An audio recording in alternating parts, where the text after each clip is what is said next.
உண்மைகள் உறங்காதிருக்க உழைப்போம்.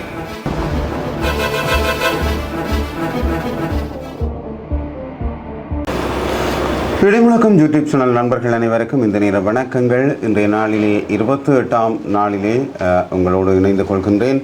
இடைமுழக்கம் யூடியூப் சேனலுக்கு உங்களுடைய பூரண ஆதரவை வழங்குங்கள். சப்ஸ்கிரைப் செய்து அந்த சேனலுக்கு உங்கள் ஆதரவை வழங்கிக் கொள்ளுங்கள். இன்றைய நாளிலே நாங்கள் பல செய்திகளை பார்க்கலாம். முக்கியமாக முதலிலே நாங்கள் பார்க்கக்கூடிய செய்தியாக 7 இலங்கையர்கள் திருப்பி அனுப்பப்பட்டிருக்கிறார்கள். எங்கிருந்தென்றால் அபுதாபி என்கின்ற இடத்திலே திருப்பி அனுப்பப்பட்டிருக்கிறார்கள் 7 இலங்கையர்கள். காரணம் என்னவென்று பார்த்தால் அந்த 7 இலங்கையர்களும் அந்த நாட்டு சட்டத்தின்பால் இப்பொழுது இந்த ஈரான் அமெரிக்க யுத்தம் நடைபெற்று கொண்டிருக்கிறது.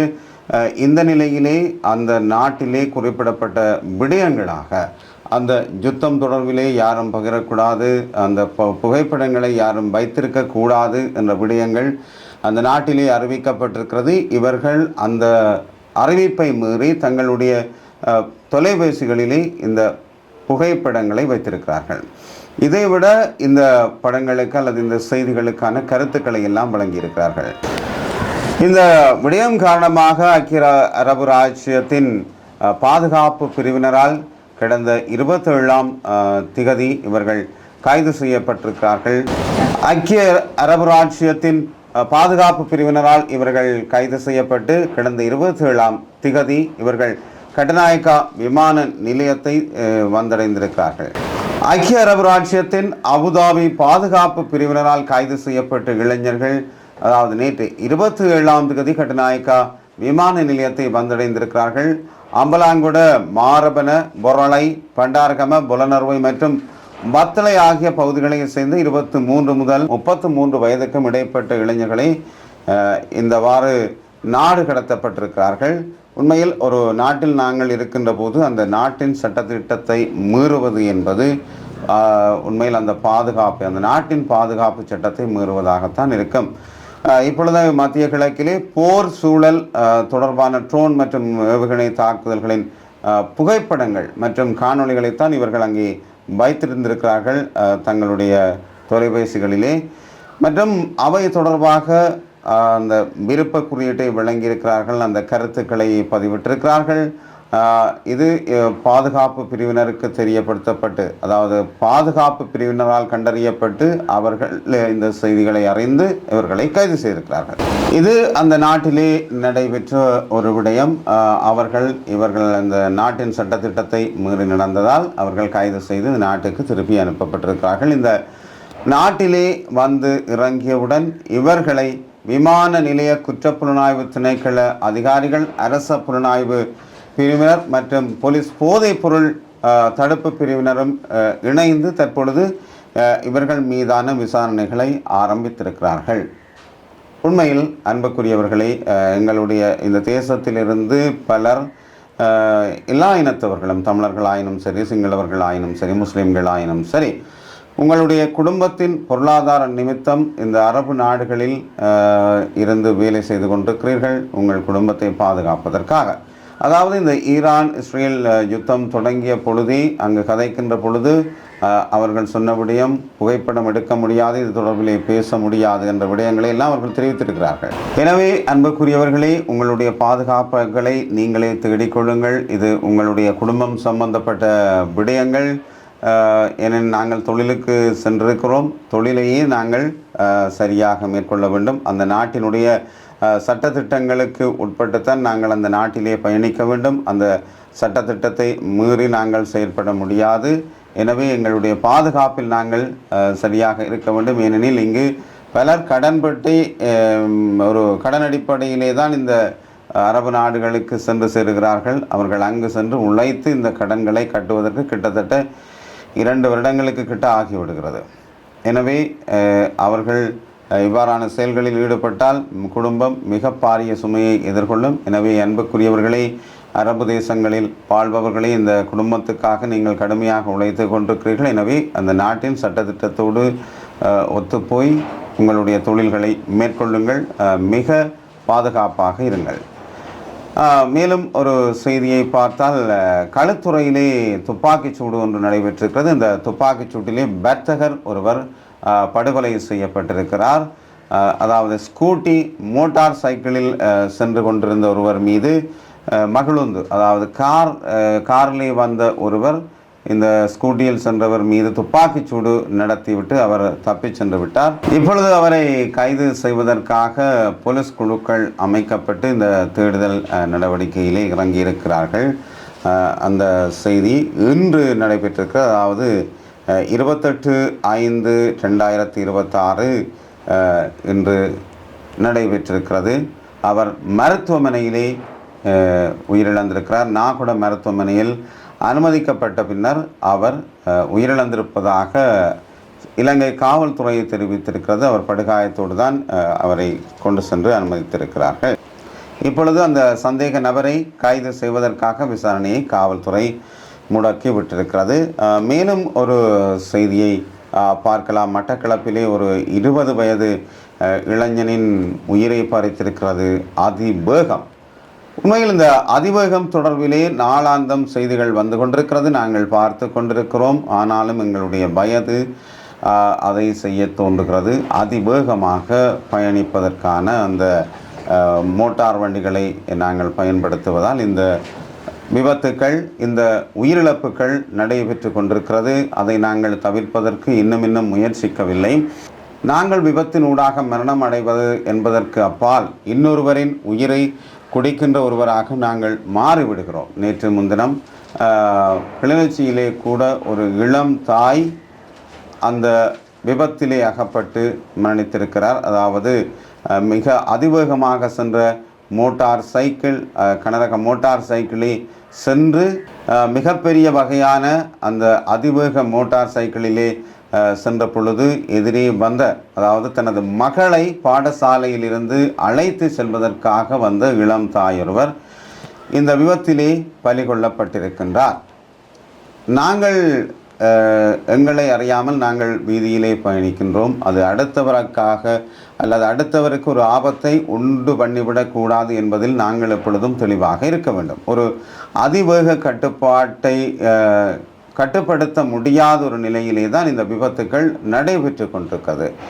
இவ்வாறான ஒரு விபத்து தான் மட்டக்களப்பு புதூரில் உள்ள விமானப்படைக்கு முகாமுக்கு முன்னால் இந்த வாகன விபத்து இடம்பெற்று 20 வயது இளைஞன் ஒருவர் அந்த சம்பவ இடத்திலேயே பலியாகி இருக்கின்றார்.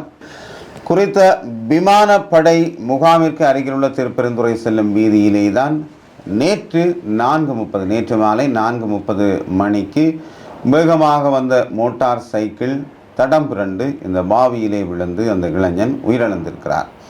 இது வேக கட்டுப்பாட்டை இழந்து தடம் புரண்டிருக்கிறது. இந்த நிலையிலே வேக கட்டுப்பாட்டை இழந்து தடம் புரண்ட இந்த மோட்டார் சைக்கிளில் இருந்த இளைஞனை மீட்டு மட்டு போதனா வைத்தியசாலையில் விமானப்படையினர் அனுமதித்திருக்கிறார்கள். சிகிச்சை பலனின்றி அவர் உயிரிழந்து விட்டார். இத்தோடு இந்த விடயம் முடிந்து விட்டது.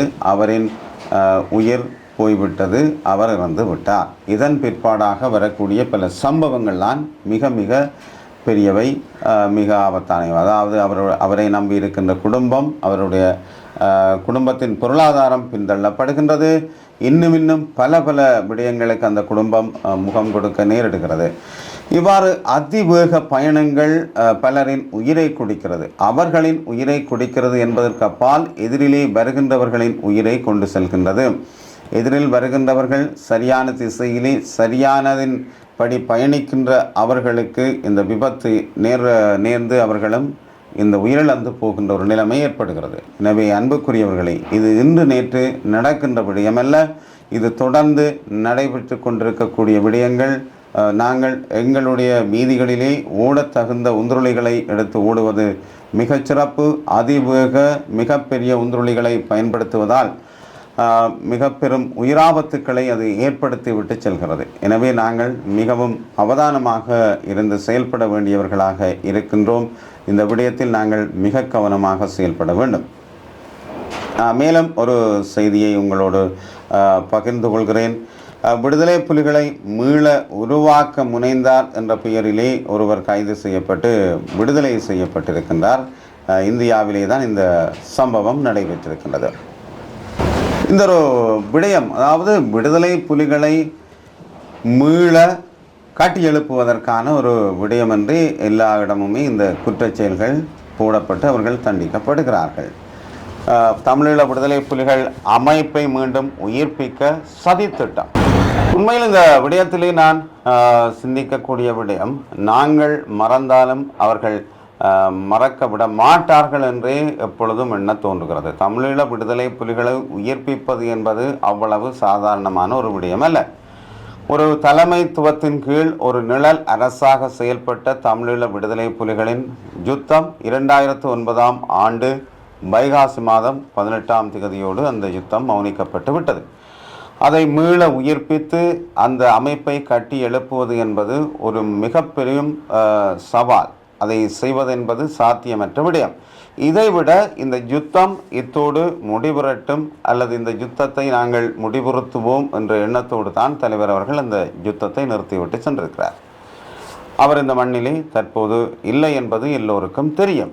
இதற்கு பின்னால் யார் இந்த விடுதலை புலிகள் அமைப்பை கட்டியெழுப்புவது அல்லது அதை உயிர்ப்பிப்பது என்ற அந்த விடயங்களை புதுப்பிப்பது, உண்மையில் அதை மறந்து எல்லோருமே பொது வாழ்க்கையில் ஈடுபட்டு கொண்டிருக்கிற இந்த சந்தர்ப்பங்களில் எல்லாம் அது நினைவூட்டப்பட்டு கொண்டிருக்கிறது. பயங்கரவாதிகளாக சித்தரிக்கப்பட்டு அல்லது அவர்கள் மீண்டும் உயிர்ப்பிக்கப் போகிறார்கள், ஆயுதத்தை எடுக்கப் போகிறார்கள், வந்து மீண்டும் ஏதோ ஒன்றை செய்ய போகிறார்கள். உண்மையில் அந்த நினைப்பில் இப்பொழுது அவரும் இல்லை. அவர்களை ஒரு அரசியல் ரீதியான ஒரு தீர்வை நாங்கள் பெற வேண்டும் என்பதிலே எல்லோரும் ஒரு முனைப்புடன் இருந்து கொண்டிருக்கிறார்கள். அவர்கள் மனதிலே பெரும் சுமைகளை சுமந்து கொண்டிருக்கிறார்கள். தங்களோடு இருந்த வீரர்கள், தாங்கள் வாழ்ந்த அந்த வாழ்க்கைகள் இழக்கப்பட்டதை நினைத்து அவர்கள் வேதனை அடைந்து கொண்டிருக்கிறார்கள். அது உண்மை. ஏனெனில் அவர்கள் ஒரு சிறந்த வாழ்க்கை, ஒரு அமைதியான வாழ்க்கை, ஒரு சொர்க்க பூமியாக இருந்த அந்த நிழல் அரசிலே வாழ்ந்தவர்களுக்கு இப்பொழுது மிக பெரும் சுமையை இந்த வாழ்க்கை கொடுத்திருக்கிறது. அது எல்லோருக்கும் மிக பெரும் கஷ்டத்தை தான் கொடுத்திருக்கிறது. ஆனால் மீண்டும் மீண்டும் கட்டி எழுப்பப்பட போகின்றது. அது மாபெரும் தவறு அல்லது குற்றம் என்று சொல்லி மீண்டும் மீண்டும் பெரும் சுமைகளை சுமத்தி அவர்கள் மீது ஒரு அவதூறு செய்வதாகவே அது தெரிகிறது. உண்மையில் அந்த நினைப்பில் இப்பொழுது எவருமே இல்லை.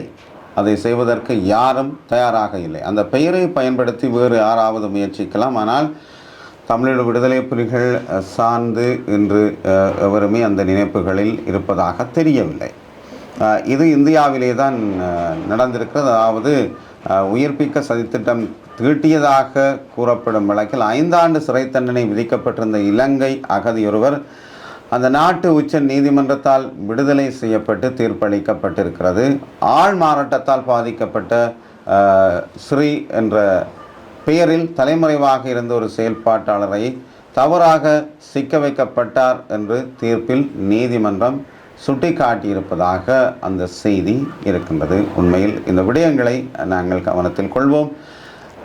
எல்லாமே முடிந்து நாங்கள் எல்லோருமே ஒரு பொது வாழ்க்கையில் ஈடுபட்டு கொண்டிருக்கிறோம். இப்பொழுது பார்த்தீங்கள் என்றால் இந்த புலம்பெயர் மக்கள், இந்த தாயகத்திலே இருக்கக்கூடிய இந்த யுத்தத்திலே பாதிக்கப்பட்ட மக்களை அல்லது அதன்பால் பாதிக்கப்பட்ட போராளிகளை எல்லாம் ஒரு நல்ல வாழ்வாதாரத்திலே கொண்டு சென்று விட வேண்டும் என்ற எண்ணத்தோடு தான் இந்த நிதி பங்களிப்புகளை ஆற்றி அவர்களுக்கான ஒரு செயல்களை செய்து கொண்டிருக்கிறார்கள். மறுபக்கத்திலே நாங்கள் அரசியல் ரீதியாக ஒரு தீர்வை பெற்றுவிட வேண்டும் என்ற எண்ணத்தோடு போராளிகள் முயற்சித்து கொண்டிருக்கிறார்கள்.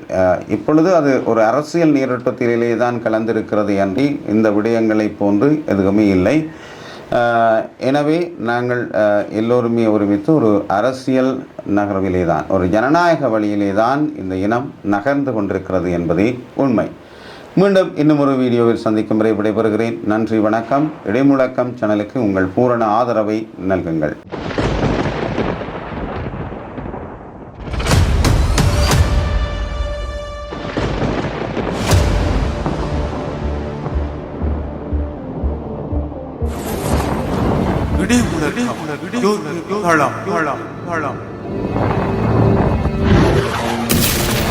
உண்மைகள் உறங்காதிருக்க உழைப்போம்.